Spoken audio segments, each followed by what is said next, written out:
This blood vessel disease can cause nipple pain, interfere with breastfeeding. A blood vessel disorder that most often affects fingers and toes can also show up in the nipples and cause problems with breastfeeding, according to a new report. This condition, known as Raynaud's phenomenon or Raynaud's disease, often goes unrecognized when it affects the nipple, the report authors said. Although Raynaud's of the nipple isn't common, the study authors called for increased awareness and better diagnosis of the condition. If undetected, there may be higher rates of discontinuation and losing out on the health benefits of breastfeeding, said Dr. Catherine Sampine, an obstetrician and gynecologist (OB/GYN) at the University of Wisconsin School of Medicine and Public Health, and senior author of the report. If we can help women to be successful in breastfeeding, we can improve the health of moms and babies. 9 uncommon conditions that pregnancy may bring. Raynaud's phenomenon. Raynaud's phenomenon causes the blood vessels to narrow in response to cold or stress, leading to reduced blood flow to certain areas. The disorder most often affects the fingers and toes, but in rare cases, it can affect the nose, ears, lips and nipples, according to the National Institutes of Health. That reduced blood flow typically causes the affected areas to turn white or blue for short periods. When blood flow returns, the affected areas may turn red, and people may feel a throbbing, tingling or burning sensation in the area, the NIH says. In general, treatments can range from lifestyle changes, such as making sure to bundle up when it's cold outside, to, in more severe cases, medications that improve blood flow. The new report, published in the May issue of the journal Obstetrics and Gynecology, describes 2 recent cases of Raynaud's phenomenon of the nipple.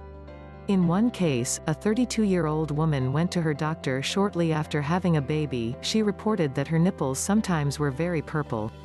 She wanted to know if this was normal. She also said she sometimes experienced pain while pumping her breast milk. Her doctors observed that, indeed, her nipples appeared a deep purple color during a breast exam, according to the report.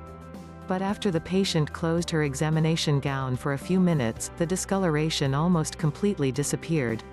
This rapid change in color after warming under the gown allowed doctors to make a clear diagnosis of Raynaud's phenomenon of the nipple.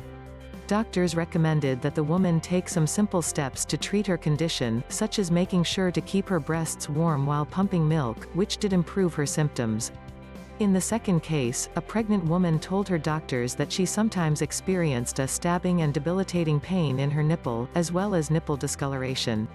She said she had first experienced these symptoms when she had her first child, but that the symptoms went away after she stopped nursing.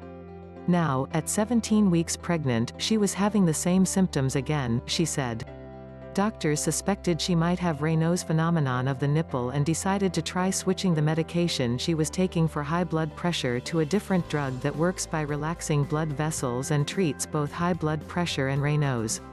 With this new medication, she experienced quick symptom relief, and when her baby arrived, she was able to breastfeed without pain. Underdiagnosed condition. Sampine said that OB/GYNs rarely have intensive training on how to manage breast complaints. It hasn't been an area of focus in medical training programs, Sampine told Live Science. Instead, issues of nursing and breast pain are often referred to nurses or lactation consultants. Although nurses and lactation consultants are wonderful resources for women, patients may still relay their symptoms to their doctor first, Sampine said. If a doctor doesn't have training on the issue, it may be a missed opportunity to help those patients, she said. When patients report nipple pain, the new report authors encourage OB/GYNs to take a thorough history of these patients, which would include asking questions about whether their symptoms are related to temperature changes. Although a link with temperature changes isn't always necessary to diagnose Raynaud's.